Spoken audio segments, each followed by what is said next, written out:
Hey guys, how are we doing? So we're back on another video from Super Eye Patch Wolf, and a few of you suggested this, and I am intrigued by this because I'm sure last year I watched a video from Giguk and he mentioned this show and mentioned how it looks very, very beautiful and bright and colourful, and but then it's got these really, really dark undertones that you just don't expect from it, and that's really intrigued me. That intrigued me at the time. Completely forgot, and then I've seen that on his on this channel, Super Eye Patch channel, he's done a Why You Should Watch Made in Abyss. And there are other channels going on about it as well, and you guys suggested we watch this one. So, intrigue. Let's do this. This is Super Eye Patch's Wolf. Why you should watch Made in Abyss. I've got so much to watch after all these. Oh man. Which is not a bad thing though. I like having a lot of stuff to watch. Do you ever find a show and it's like, yes, this right here is why I watch anime. Right, yeah. Something that comes from completely out of left field that minutes into the first episode makes you remember why the medium is worth pursuing in the first place. A series that brings purpose back to wading through the ocean of mediocrity It looks really nice. Brings, and makes anime as a They look whole really feel fresh cute. and exciting all over again. I only really come across a show like this maybe once or twice a year. Yeah. In 2016, it was Mob Oh, Psycho. what an anime. And So this good. year, it's Made in Abyss. Okay. The best way I Wow, can it looks so describe the good. appeal of Made in Abyss is it's like the wonder and beauty of a Studio Ghibli film crossed with the nihilistic pseudo horror of Madoka Magica. Oh, right, okay. It's beautiful, it's fun, and it's incredibly dark. Alright, okay, yeah. The series follows the story of Rico and Reg, two children and their journey down into They look so the cute. abyss, a massive monolithic-like chasm gouged deep in the earth. A fantastical, nearly alien-feeling place, Wow. filled with priceless treasure, vicious monsters, and frightening, disturbing secrets. Alright. The series started out life as a webcomic, Oh, serialized in the monthly online manga publication Webcomic Gamma. Gamma Cool. specializes in strange, offbeat pseudo-horrors or series with unconventional story elements or protagonists. Oh, okay, cool. Titles like Kichi Kojima, What the- Pumpkin Night, and even the manga adaptation of the Yume Nikki indie horror game. Oh my And God. Made in Abyss fits into their catalog perfectly. Oh, right. It's tonally far too dark for a series like Shonen Jump, while also not really being But set it looks so cute. popular What? magazines. And I think this is why smaller publications like this are important. They're often more willing to take chances Yeah. on less conventional stories. Which is exactly what Made in Abyss is. Cool. Even from first glance of the manga, it's obvious there's something a little bit special about this series. The artwork is strikingly unique, using an looks so unusual good. combination of pencil line work and loose ink rendering, giving the pages a soft, nearly painterly quality that feels nearly more reminiscent of a storybook than it does a traditional Manga, pen yeah. and ink manga. Yeah, it does, yeah. It's beautiful to look at, but Wow. what really stands out are the incredibly detailed and highly rendered background spreads. Not Wow. only are these pages breathtaking, they're also somewhat of an oddity in manga. It's rare to see so much work poured into the construction of the world a story takes place in. But world building is an aspect of storytelling that Abyss's author, Akihito Tsukishi, seems to feel very passionately about. Good. Something you can tell I from appreciate both some the good wealth world of building supplemental stuff. information he provides in between chapters, Cool. fleshing out the lore, wildlife, and Thought has gone technology into of everything, Made in I like Abyss's it. world, as well as his personal work, where he illustrates Whoa. massive expansive environments with just as much care and detail as he does the characters that amazing. inhabit them. The anime was produced by Studio Kinema Citrus, and the first episode was Never actually heard of them. dramatically restructured from the opening of the manga. Right. And I think this was the right call. The manga gets off to a pretty slow start, Oh. but the changes series director Masayuki Kojima makes to the early portion of the story results in one of the strongest and most intriguing first episodes I've seen in a very long time. Yeah? We're given zero setup, no text crawl, no explanation, or Just even thrown any straight in. I context. like that. We're just dropped into Made in Abyss's world, Cool. where we meet Rico, a young cave raider in search of relics. I prefer that kind of who, thing. after a little brush with a nightmarish monstrosity, discovers a small unconscious robot boy with no memory of his past, Oh. whom she later names Reg. Cool.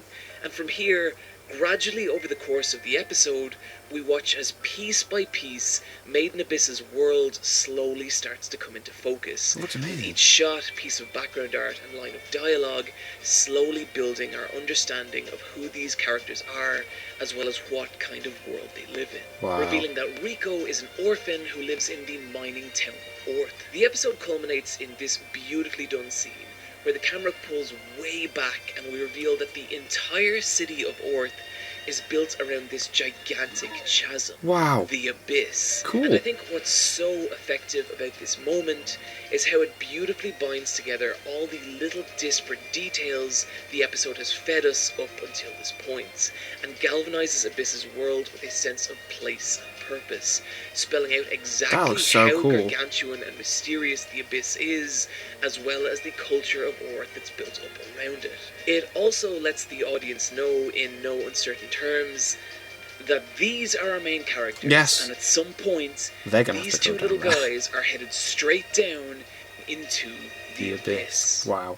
I think what's so effective about starting the story like this is how evocative it is of other more traditional adventure narratives. Young characters travelling out into the world for the first time and all the potential mystery and wonder that comes with that. But I think where Made in Abyss starts to distinguish itself is how it frames Rico and Reg's adventure as opposed to how other series do. Okay. Generally, most adventure Hunter, stories Hunter. featuring a young protagonist work as a loose metaphor love it. for journeying into adulthood, and all the self-discovery that comes with Pokemon. that. Stories about realising your inner strength and becoming who you really are. Yes. But even To be from the best like earlier, no one ever more was. upbeat episodes of the series, there's a distinctly ominous feeling surrounding the Abyss as well as Rico and Reg's potential journey into it. The Abyss is described as an intensely perilous place, Right. divided up into 7 A bad layers, place to each go. of which grows more dangerous As you than go the down. one that came before it. Cool. With only the most elite of the elite cave raiders, the White Whistles, able to survive anything White below Whistles. its 4th layer. Information from cave raiders down in the Abyss is communicated through balloons which travel Love up it. through the chasm and are retrieved by the town of Orith, which is how, one fateful day, Rico receives a letter from her long-lost mother. Cool. A legendary White Whistle known as Liza the Annihilator, which claims that Cool she's name. waiting for Rico at the very bottom of the Abyss, which is the catalyst that sets the plot in motion, but also serves to drive home just how dangerous the Abyss might actually be, Yeah. with the letter containing a group of sketches depicting what appear to be massive, gnarled monstrosities and God. unusual ancient relics, one of whom looks suspiciously like Reg. Oh. It's this steady stream of ominous information that slowly begins to change how we view Rico and Reg's journey, as we gradually start to realize that this isn't a quest that either character is ever going to be returning from, something driven home by the curse of the Abyss. A set of afflictions that grows more severe the further down the Abyss you travel, Oh, right. starting off in relatively light ways like light nausea and vomiting, and ending in madness, a total loss of humanity, Oh, God. and even death. The kicker with the Curse of the Abyss is that it doesn't affect people who are travelling down into the Abyss, but those who are attempting to rise up out of it. Oh. Meaning, the further down into the Abyss you go, the more difficult it will be To get ever back. return. Wow. With anyone who descends below the 5th layer considered lost forever. Oh, Which God. is why, when the various goodbyes take place between Rico and her friends, there's a real feeling of sadness and finality to it. Yeah. Generally, in traditional I like adventure that. narratives, It's- the idea is that one day the hero will return home with their newfound power in tow and use that power to benefit all around them. In fact, it's this plot structure that's the entire final quarter of Joseph Anderson's The The Hero's Hero's Journey, Journey. But by making it clear that these characters are never likely to return, it shrouds the journey of Rico and Reg in not only a sad finality, but also an ominous sense of peril. Yeah. Like whatever might be waiting for the two down in the depths of Ow. the Abyss is very real and very, very dangerous. The earliest way the series communicates this is through the in-universe map that charts the Abyss. Cool. I think a good fictional map can do a lot to sell the geography of a series, Definitely. while also foreshadowing story elements that are yet to come. And the Abyss's map is successful in both these regards. Right up at the top here, we have the city of Orth, which is by no means a small place. No, it's Just huge, look look at how completely dwarfed it is by the sheer size of the everything abyss. underneath, yeah. A gargantuan vertical landscape divided into 7 Wow. unique layers. The rocky mountainside of the edge So of the cool. abyss, the jungle-like forest of temptation, the sheer vertical drop of the Great Fault, the humid springs of the Goblet of Giants, and the frigid icescape of the Sea of Corpses, as well as the mysterious 6th and 7th layer, the capital of the Unreturned, and the final Maelstrom, of which only rumours exist. By establishing the existence of these locations early on, the show creates a real sense of mystery and intrigue around the Abyss's layers and what might be lying in wait This for is Reg and awesome. Rico. In fact, one aspect of the map that has me especially curious is what exactly are these strange eye-shaped formations at the bottom of the abyss, and why is the chasm starting to resemble a large, gaping mouth? Wow.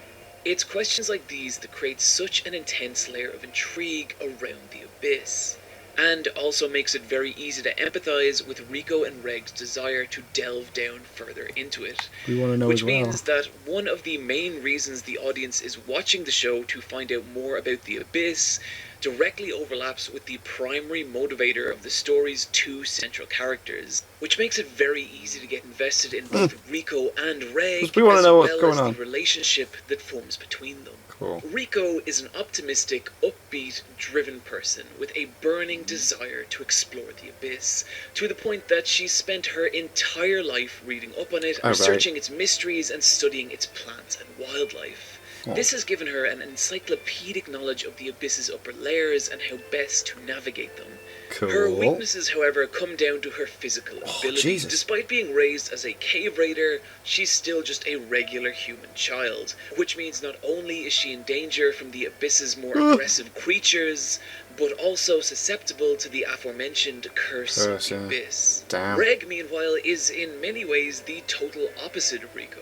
He's far quieter and more withdrawn, often doubting his decisions and becoming easily frightened, despite the fact that his robotic body means that he's nearly completely invulnerable, able to withstand massive amounts of physical punishment and quickly recover, as well as wielding mechanical arms that can shoot out and extend like grapple hooks, so cool. which also house Reg's trump card, his incinerator cannon, Cool. a devastating blast that annihilates anything in Reg's at the cost of causing him to fall unconscious for a couple of hours after its use, during which time Rico is alone and vulnerable. Oh no. What I think really works about this It's like Mega of these Man. two characters Explosion! is that very early on, the strengths and weaknesses of each one is clearly established. There's nearly an RPG-like sense of what each individual character is good at and where their talents lie.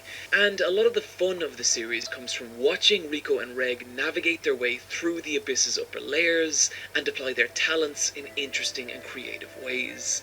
Like how Rico knows how to use these flying disc squirrels, like how Flying Rico disc knows how squirrels, to use like these flying disc squirrels to distract from the far more dangerous Madderjacks. In particular, I really like all the creative uses the pair find for Reg's grapple arms. They start off just by using them like glorified grappling hooks, and even this I think is pretty cool. Awesome. Giving characters interesting mechanics in shows can make the simple act of travelling from point A to point B a far more fun and engaging experience for the audience. But what's really interesting is that as the show goes on, the pair learn to use Reg's grapple arms in a variety of interesting ways. That's awesome. Utilising them as a pulley to trap animals and even as an alarm system. This also gives the sense that these two characters are constantly learning, that they're actually progressing in their own skill sets and making progress on their adventure. So when things happen, like they acquire a new piece of equipment, it actually feels significant. Not unlike how it does when you find a powerful piece of gear in a video game. What really works in the writing behind Rico and Reg as a team is that it's so easy to see how their individual strengths complement the other's weakness, and their mutual need to rely on one another. Without Reg, Rico is basically just a child alone in a viciously unforgiving environment. By herself, she'd have no real way of traversing the abyss or defending herself from its more dangerous inhabitants. And likewise, without Rico, Reg would be left completely in the dark, with no knowledge of his surroundings and no clear path forward. And it's in the instances where the two become separated that you can really feel each individual one struggle without the other. Writing the pair like this shows not only how the two rely on each other on a practical level, but also on a deeply personal one. For Rico, Reg is confirmation of something she's wanted her entire life. Proof that life exists in the depths of the abyss, and therefore a connection to the idea that somewhere far below, her mother may still be alive. Yeah, that's with cool. Reg being her only practical means of discovering if this is true or not. While for Reg, Rico is his only real purpose to live. Not only does she give him the confidence he needs to overcome his self-doubt, considering his total loss of memory, she is his one connection to the living world. And if anything were to happen to her, he'd be left completely alone. And so it's very easy to believe that the two would form such a close bond, as the driving motivator of each is dependent directly on the survival of the other. And because of this, it's easy to get invested in them and their adventure. You want these little guys to be okay. You want to see them succeed. And where the show really starts to show its hand is taking the warmth of the friendship of Rico and Reg and juxtaposing it against the coldness of the abyss. What's frightening about the abyss isn't that it's directly malevolent to Rico and Reg, but that it's completely indifferent to them. For as invested as the audience is in these characters, it never feels like the world of the abyss rotates specifically around them. Rather, in the abyss, they are just another rung on the food chain, a tiny part of a much larger ecosystem filled with potential predators and dangers. What really establishes this is the investment Made in Abyss makes in its world building. A lot of the world building of the show is very subtle, often telling us things about characters and their experiences subtle world building than just like putting it all on the table. Like the interior of Nanachi's hut, one wall of which has a collection of raiders' whistles. And if you've been paying attention to the show up until this point, this will tell you a lot about the kind of life Nanachi has lived and what she's had to endure. It's this same sense of world building that applies directly to the layers of the abyss, each one of which has a real sense that it's its own contained ecosystem, as the various life forms that exist in each one interact with one another in a multitude of unusual ways. That's cool. Like how the bizarre plant-like omikage emits a scent of fruit to trap our aforementioned disc worms in its stomach and slowly digest them alive. Or the symbiotic relationship between the shroom bears and the parasitic water shrooms, which inject their nutrients back Such a into clever the thing to be able to write, isn't it? Like, not just the characters, but all the animals around and how they would interact with each other and what they would do. They would naturally last. These are tiny little touches, but it's details like this that stir a viewer's imagination and instill the feeling of a far larger world, and that to me is a lot more effective than just having characters exposit its lore and history, as rather than being told about an environment, we get to actually experience it. That's cool. Adding immeasurably to this sense of place is just how beautifully and imaginatively the Abyss's environments are brought to life. Subtle animation on background elements like the mist the Abyss is filled with and the bouncy inverted trees of the second layer really adds to the feeling that these are actual physical locations our characters are in, and not just a painting they've been placed upon. The biggest reason these environments feel so distinctive and alive, however, is the lead background artist on the project, Osamu Masayama. Masayama is a veteran of the animation industry, having created backgrounds for some of the biggest projects in the entire medium, titles like Spirited Away and Your Name. He's also an artist who seems to feel very passionately about one subject in particular, plant life and the natural world. You only need to look at a clip of him painting to see the joy and ease he takes in illustrating nature, and that's a joy he seems very keen to share with other people. He dedicates a lot of his time into teaching others how to paint, regularly running live classes and workshops, and also releasing books on the subject like the unfortunately translated Law of Landscape sketch that does not tell you at school-draw using gouache. If you want to see a full video on Masayama and his work, the Canapa Effect has a great one, link in the description down below. Another artist instrumental in establishing the feel of the Abyss is Ko Yoshinari, the animator responsible for the chaotic, wild movements of the Abyss's creatures. Cool. Yoshinari is famed for his unconventional line work and his ability to convey chaos and destruction, something plain to see in the wild, savage animations of the Abyss's more dangerous creatures, which, combined with their eerie, nearly alien-feeling designs, give a legitimately frightening and threatening air to the beasts of the Abyss. Damn. A brutality bolstered by just how cruel and intelligent some of the Abyss's inhabitants actually are, like the Corpse Weeper, a bird-like monster which reanimates dead human bodies in order to make them call out for help, so it can join other humans to then prey upon. It's this duality that I think makes Rico and Reg's journey so compelling. On one hand, you have two extremely likable characters who are incredibly fun to be around. Two people who really seem to deeply care for one another. And on the other, you have an environment that constantly threatens to rip them apart. Oh my god. And it's not just the individual threat of death that's frightening, but the idea that if one were to die, the other would be left alone. Yeah. Something that frightens Reg in particular, as while he is invulnerable, Rico most definitely is not. Whoa. This is what underscores Rico and Reg's journey with a cruel sense of reality, but also makes each step into the Abyss feel significant and earned. It's also when the show begins to make good on this threat that Made in Abyss becomes nearly unbearably tense to watch. Yeah. I can't really talk about this aspect of the show without getting into some pretty heavy spoilers, but suffice to say, if you, like me, enjoy getting invested in characters and then having your heart ripped out of your chest... I don't enjoy it, but it's an experience. As much as I'm willing to praise this show, however, there are issues that I feel hold it back. Okay. For like one, with everything. The pacing becomes a real problem about halfway through. Right. While problematic pacing can be an issue for a 26-episode series, it is poison for a 13-episode series. Which the problem kicks in around episode 6, where Rico and Reg enter a training. Is it only 13 episodes? But the issue is that it's hard to define what Rico and Reg actually take away from the experience. We just get a throwaway line of dialogue about how they've both improved their survival skills, and it really grinds the momentum of the journey to a halt, without advancing the characters in any meaningful way.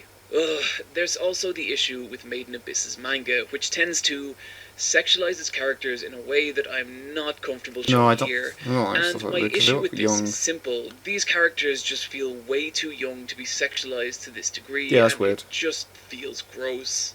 I know there's various defenses people make for this kind of shit, and I don't buy into any of them, and it puzzles me as to why people feel a need to defend this side of the industry. Thankfully, this aspect of the story is drastically scaled back in the anime, mostly just playing up Reg's awkwardness over his attraction to Rico, but seeing as it's part of the series as a whole, it still bothered me enough that I felt a need to point it out.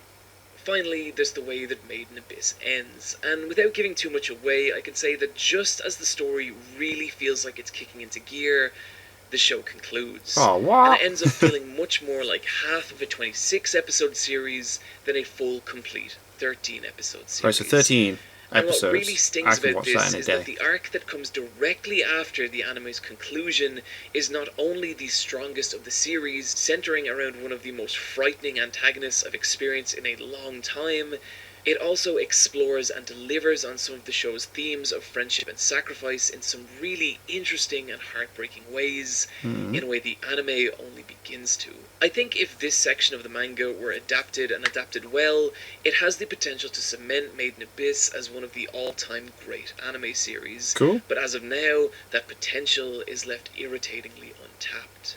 What I think does save the series in its final hour, however, is episode 13, which is a 42-minute special. And if we're going to talk about this episode and what makes it special, we're unfortunately going to have to drop a spoiler warning right here. Okay. For the entirety of Made in Abyss, it feels like the series is building on two major themes. The indifferent cruelty of the world at large, and how only companionship can see people through that cruelty. Right. And what I love about episode 13 is how deftly it explores and delivers on both these themes. focusing on the backstory of Nanachi, a character who's introduced later on in the series, as well as her friend Mitty.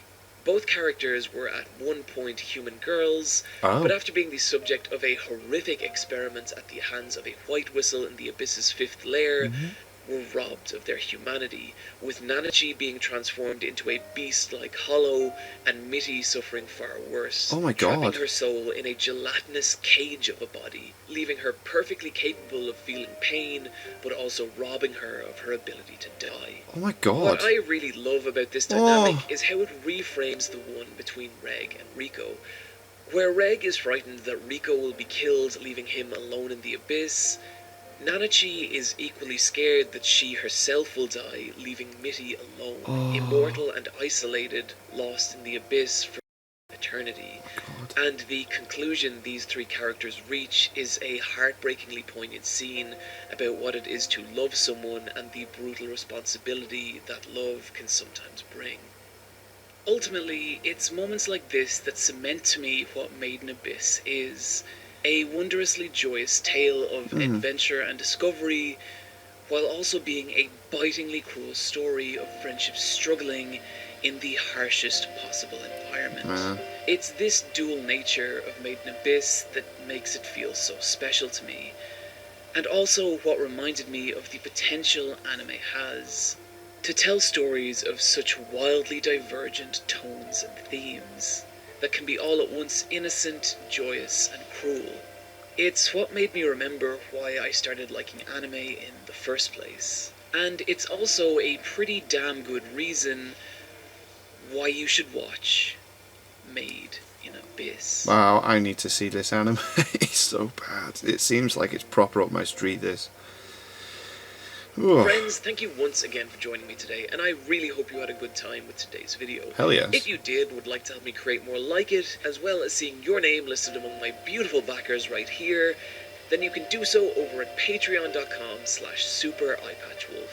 This week in particular, I'd like to thank Vasily Herbinka, Space Lion, Yugoro, Got loads Bruno of Patreon Zamboni, supporters, man. That's awesome. Carter Kite, I love it. The Zyad Show, RPG Grenade, Cool name. and Lauren B.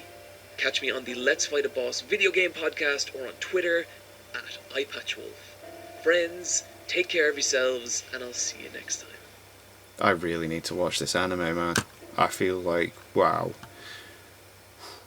I think it'd be an emotional roller coaster. I cry at everything. I really do. I cry at like so much stuff. Like, it's embarrassing. I cried at the last live stream I did, which was so cringy.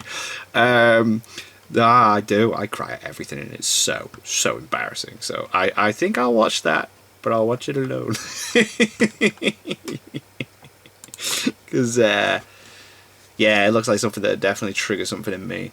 It looks beautiful as well, and I like the idea that it's got these dark undertones and all that stuff going on. It's pretty damn cool.